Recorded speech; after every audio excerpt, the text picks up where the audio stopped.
Hello, everybody. This is Nikki from Motherhood Unfiltered. It's going to be okay. And today I have guest Leah Mazur on with us today. And she is uh, the founder of, let me get this right because I practiced it earlier. She is a certified divorce recovery coach for women and the founder of Mindfully Ready. She specializes in helping women recover and rebuild after divorce through one-on-one coaching sessions while providing a safe, judgment-free community for women experiencing divorce in her private Facebook group, Divorced and Empowered. So I'm excited to talk to her about this subject. Um, I'm sure the rate of divorce is high, unfortunately, and I went through it myself. My spouse, my husband's went through it, and it's not an easy thing to do. So, but before I bring her on, I just want to remind everybody to, if you're listening to the podcast, please go out to Spotify or Apple iTunes to comment and rate the podcast. If you're listening or watching on YouTube, please comment, like, and subscribe. If you've already done that, because of course you're an awesome person, then please share it with someone that you care about. So without further ado, let's bring Leah on.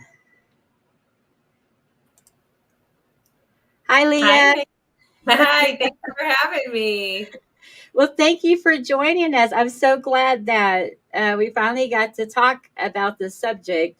Um, you know, my parents divorced when I was young, and I remember my mother struggling with 5 kids, and she had to get a job and finding babysitters. I don't know how many babysitters we went through, and it was really hard on her.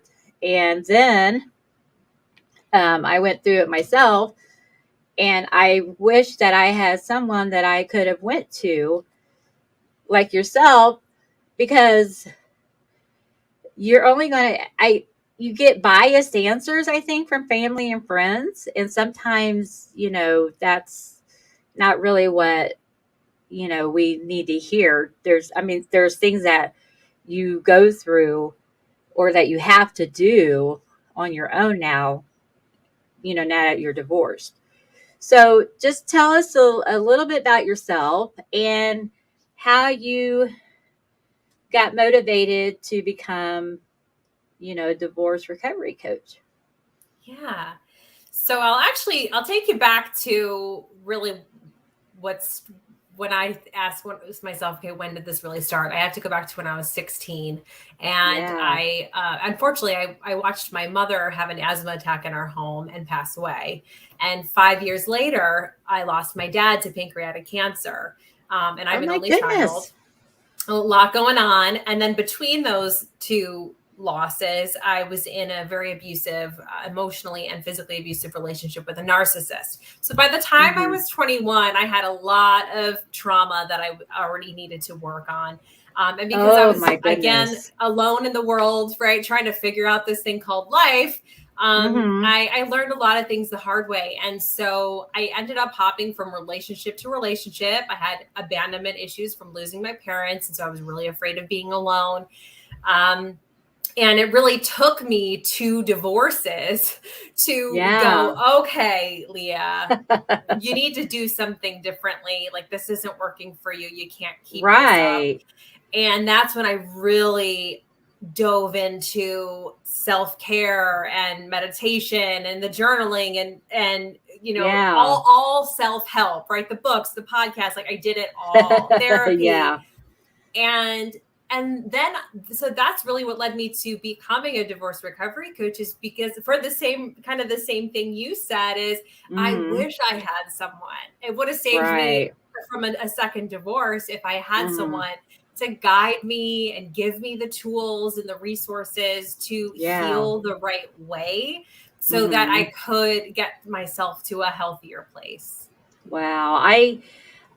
I don't remember if we talked about that before, but that's a lot of things to go through to uncover for such a young person, your mother and then your father, and then, abusive relationship. And then, um, I mean, one of us just goes through one of those things and it will scar us for life, right? So, what was the first thing so you made the decision that you needed to, um, you wanted to help other people. So, what was the first thing that you had to do? When I was healing myself, or when I help others When through you through it. decided you were going to help others. Yeah. So when I decided I want to help others, that's when I looked into how to do this, right? How to become a coach. And I Mm-hmm. basically already had the framework because Right. I had gone through my own divorce recovery. And so I was able Right. to just show, show that path to any other Yeah. woman that needed it, and give them, the Uh-huh. guidance that they need and the tools. Yeah. And so it's wonderful. And so in that, in all of my trauma, I actually found my purpose. I really do believe that this is Yeah. what I'm meant to do. And this is why I had to Mm-hmm. experience everything that I did, was so that I could come out the other side and then Right. lend a helping hand to any other woman that needs it. Right. So, what would you think your parents would say if they were here with you today, you know, seeing you do this? I think they would be really proud. I do. I think they would be stoked that I'm doing what I want, right? I'm living my best life, and I was able to get Yeah. myself to a place where I feel fulfilled and I'm happy, and I feel whole and Uh-huh. healed, and that now I can help others do the same. Right. I like that. I so on to thinking back to your very first person that came to you for help. I mean, what was that feeling like? I mean, were you nervous, or was you like, no, I got this. I know I what think to do. a little of both, I mean, when you step outside your comfort zone, there's always a Hmm. little bit of a nervousness, I think. This is kind of Yeah. how we're wired. But I knew I could help them.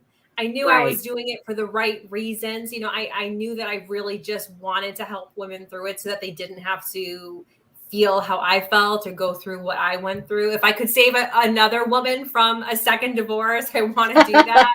So I Yeah. think of course, I was a little nervous at first, but it's just like anything. The more you do it, if you just keep showing up, you get better and better, and then you kind of find your flow, and Yeah. you get to a place where you're a lot more comfortable, and then you could do it a little bit easier. Right. Yeah. That I think that's true with everything. So, with the women that you've helped, does they have like a common denominator? Like, do they all end up making like the same mistake, or they have something in common with each other besides, I mean, getting a divorce? But I mean, what have you seen with your experiences? The most common thing that I see with my clients is low self-worth or self-confidence. When you come Oh, out of a divorce, you're usually not feeling great about yourself, even if you yeah. know that it's the right decision for you. It's not great. You deal with a lot of the stigma, Uh-huh. judgment from others, things like that. Um, and so that's something that I would say is most common with everyone that I work with, Mm-hmm. regardless of where they are in the process or how long it's been since their divorce. That's something Yeah. that's often an obstacle. Yeah, I can definitely remember when I was going through mine that I felt that way. And I was part of a church family that they did not believe divorce was the answer, And, but what, but I had to make a decision that I felt was best for me, and my boys. And so I had to work through that. And they don't know, what was going on. I wasn't telling people what was going on.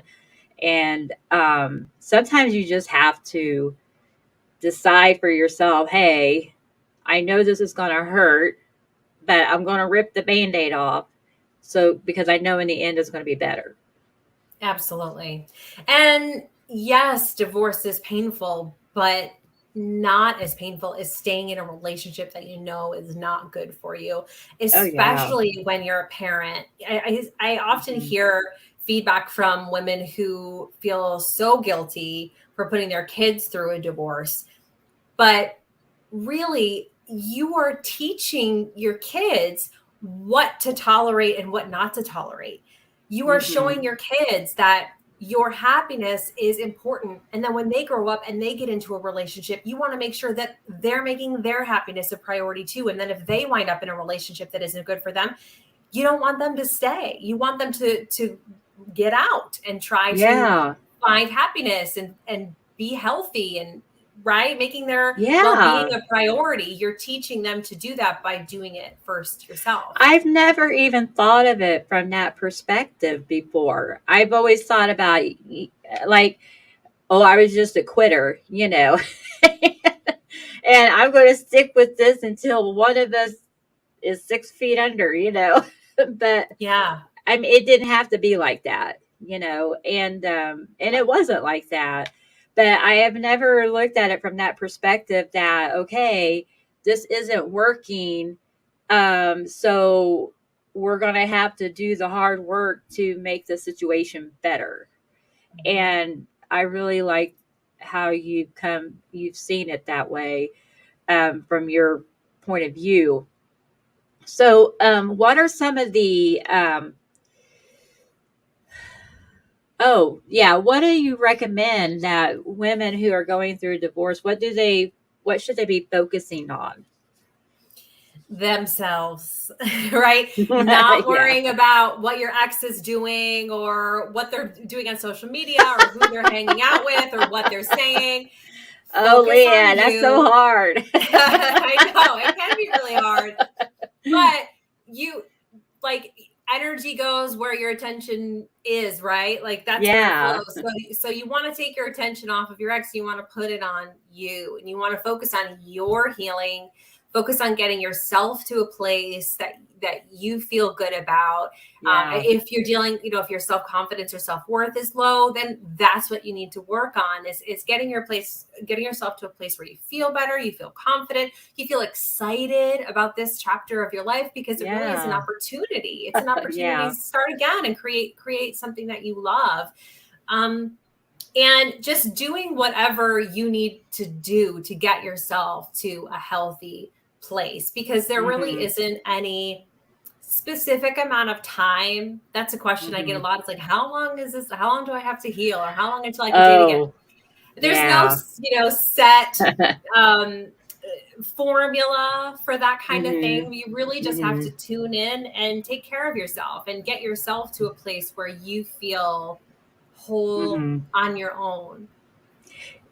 Yeah, that is such great advice because it's a good thing that we didn't have social media at all whenever I went through my divorce. Because, I mean, I can remember a couple of times getting in the car and driving around town trying to find out where he was. I mean, Oh yeah. seriously, Oh yeah. you know, and I find him and I'm like, oh, he's not supposed to be here. Yeah. And, you know, no judgment. I mean, it yeah, happens, but yeah, you have to ask yourself, is this going to help me or hinder me? Right? yep. If I have a Hmm. goal and my goal is to get myself feeling better and moving forward, Hmm. is stalking him and trying to find his car in somebody's driveway, is that going to get me to where I want to go? Or is that going to kind of keep No, me stuck? Right? all it did was make me bawl my eyes out. That's all it did.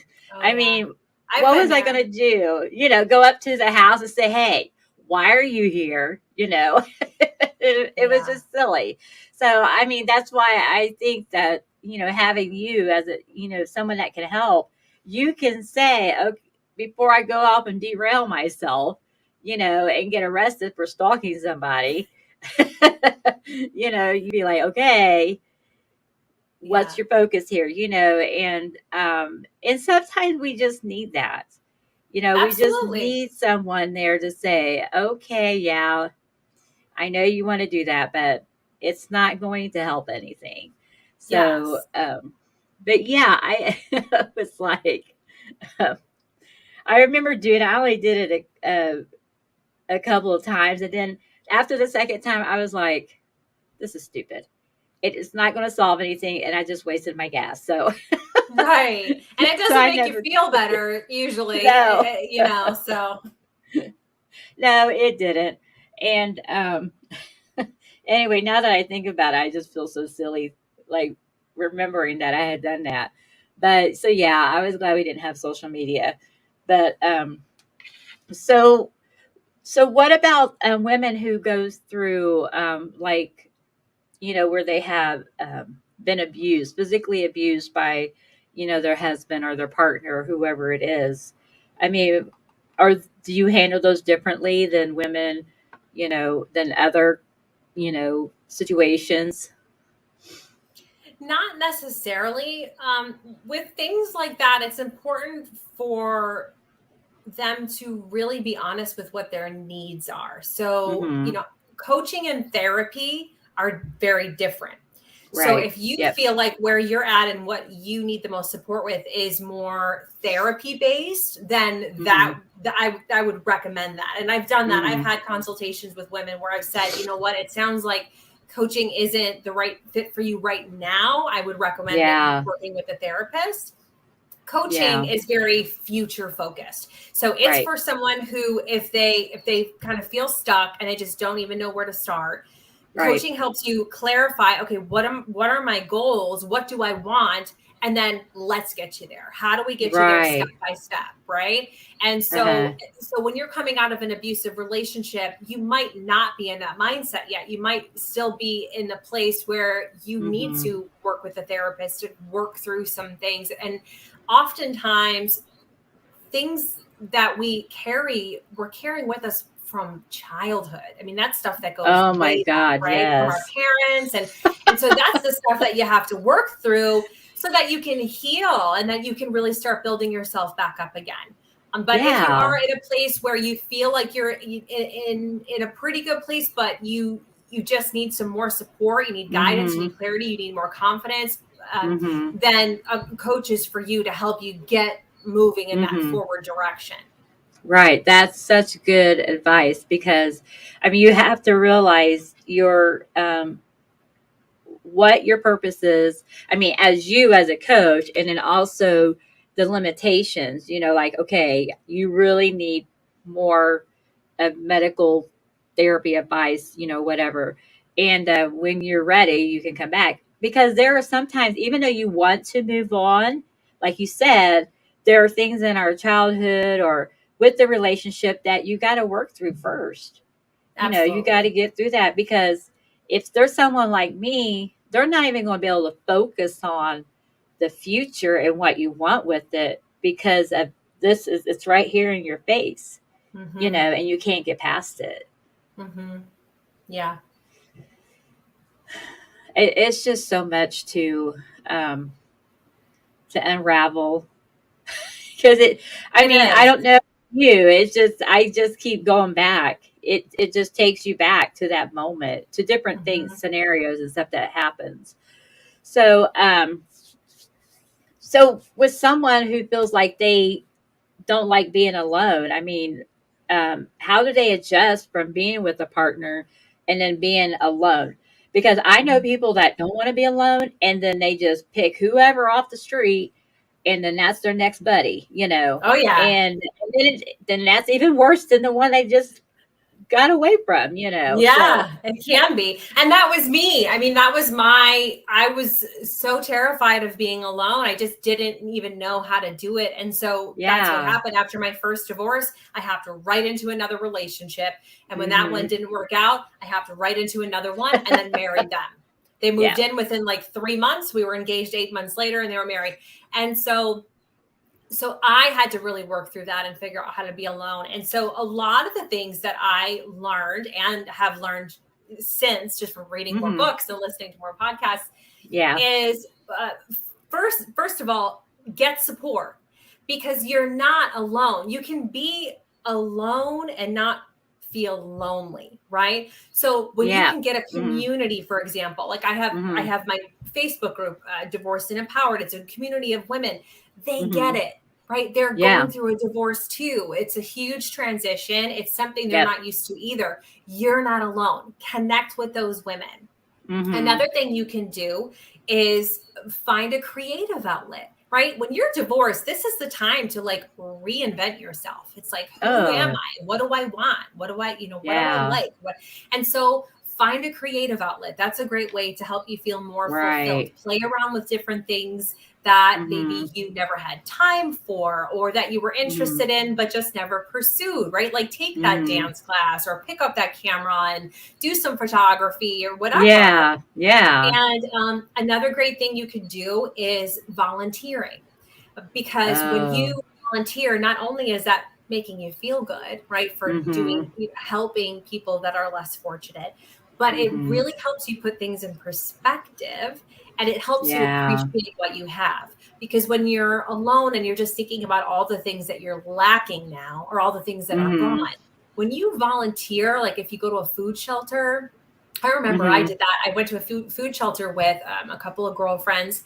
And when I came home that night, my bed was never that comfortable, right? My coffee never tasted so good. I was never so grateful for the lights in my house and for, you know what I mean? Right. Just the heat that it really Yeah. puts things in perspective, because no matter how bad you feel like things are, they could be a lot worse.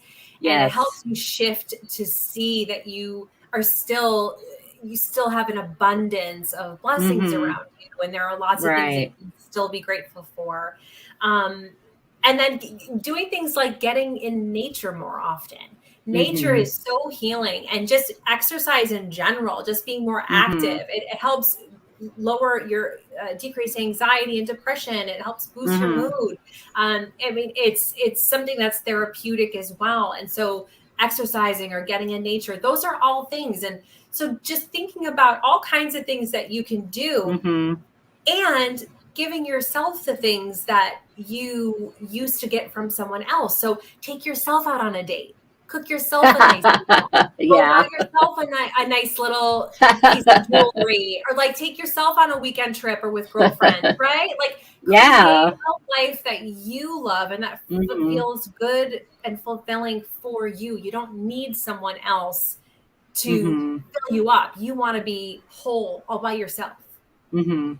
Yeah, that I like that because I mean, once you realize, okay, I it's okay for me to be alone.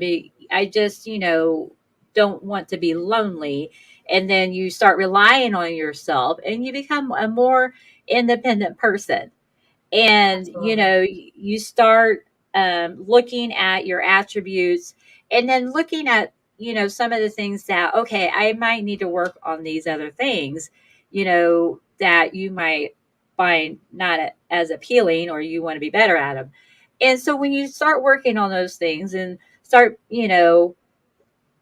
focusing on the positive, then when you finally, if you are someone who wants to remarry or be with somebody else, then you are a better you, right? You're more 100%. mature. You're more mature. That's You're the wiser. yes, that's the Hmm. best place to be in if you want to start another relationship. Because if Hmm. you're starting a relationship because you're lonely or because you're Hmm. bored or because you need the confidence boost, you're Hmm. using that external source to fill a void, and that's not Hmm. sustainable. You Hmm. need to be able to fill up your own cup. And then when you do meet someone, they're just extra. They're just adding value to your life. Yeah. It's not that you Yeah. need them for anything Right. or to be happy. Right. It's like the bonus. It's like Yeah, the pot of gold at the end of the rainbow. And exactly. yeah, I've had so many conversations, Leah, about, okay, me trying to tell myself, you don't need to be with somebody, right? There are things that you can do if you're lonely to fill that void, but you don't need to be with somebody. you can rely on yourself. You're a very independent person, and some people just don't get it. Mhm. I don't know what else to. It takes time. It does take time. It takes practice. But when you can learn how to enjoy your own company, Hmm. that really empowers you. It really does. Yeah. And not to mention, it's not that you're just walking around alone on the planet. I mean, you've got friends, you've got family, Yeah. you've got maybe coworkers, right? Like you do have people that you can also nurture those Hmm. relationships with. Yeah. Well, I really enjoy that. So I see here that you have 7 steps to self love. So, what are some of the steps that we could work on for self love? Because, when we both know when we go through a divorce, you just feel like a big pile of crap. And Mhm. your thought, Mhm. I definitely could have done better. But, um, I mean, are some steps harder to do than Yes. other steps? Yes. So, one of the big ones is boundaries, setting boundaries. That is a Oh my way to gosh. practice self love. And especially for women, that's tough because we're often people pleasers. We're taught from a Yeah. very young age that we're supposed to put ourselves on the back burner and serve, serve, serve, and make sure everyone else is taken care of and everyone else is happy. And so it can be uncomfortable to put Yeah. ourselves first and prioritize Yes. ourselves, right? We feel Mhm. selfish, or we Mhm. feel like we're like a bad person for doing it. So, but that is the way to practice self love is setting boundaries. And you can start small. A good way to do that Mhm. is just practice saying no.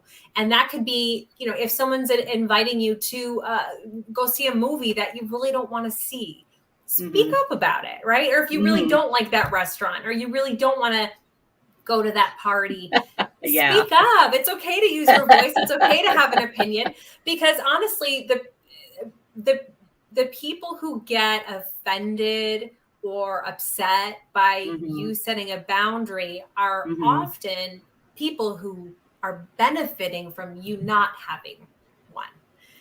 Oh. Yeah. And so just remind yourself that it's not your Mhm. responsibility to tend to other people's reaction to your boundary. That's their job. Yeah. It's your job to just set the boundary and to stay true to you, Okay, right? Leah, you are in territory that, I mean, that today's culture, it's everybody's responsibility to know about everybody else's hangups and know what to do with them, and be respectful and say the right thing to them so they don't get offended. But that's impossible. I mean, for Yes. me, that's impossible. And um, so yeah, it's our own responsibility to take care of ourselves. So yeah, setting a boundary is very important. And I know for some people, it is going to be so hard to do that, you know. It is. But it just takes practice and you start small. Hmm. But, again, setting a boundary, it just means that you love yourself and you know your Hmm. limits. You're allowed Hmm. to have limits. You Yeah. can't please everyone. Even if you try, you'll fail. It's not possible. It's not a Hmm. feasible, attainable goal. You can't please everyone. So you Hmm. have to just stay true to you. You can't be everywhere at once. You can't do everything. And Right. you're just your well-being is what is going to pay the Hmm. toll, right? Hmm. It's too you're making too many sacrifices and Yeah. it's not worth it. It's not healthy. Yeah. You have to maintain yourself, preserve yourself and be the Yes. guardian of your own energy. Right. And another step for self-love is forgiveness, self-forgiveness. We can be so hard on ourselves. We beat ourselves up. We've got that narrative in Hmm. our head, right? That negative Nancy, like inner dialogue telling us we're not good enough or we can't or those pants look too tight on me today. And there's always something going on. And so, but it's so important to Yeah. forgive yourself for Hmm. mistakes that you've made, for choices Mhm. that you made. Remind Mhm. yourself you did the best you could with what you knew at the time, Right. and then keep going. You don't Yeah. have to be perfect.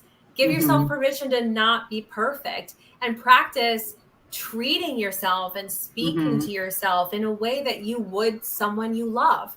Because Mhm. if you imagine somebody coming to you who you cared about with the same issues maybe you're going through, what would your advice be to them?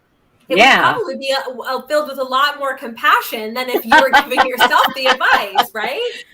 That's So that's true. a good way to kind of look at it, is like, I need to talk to myself the Uh-huh. way that I would somebody else that I love.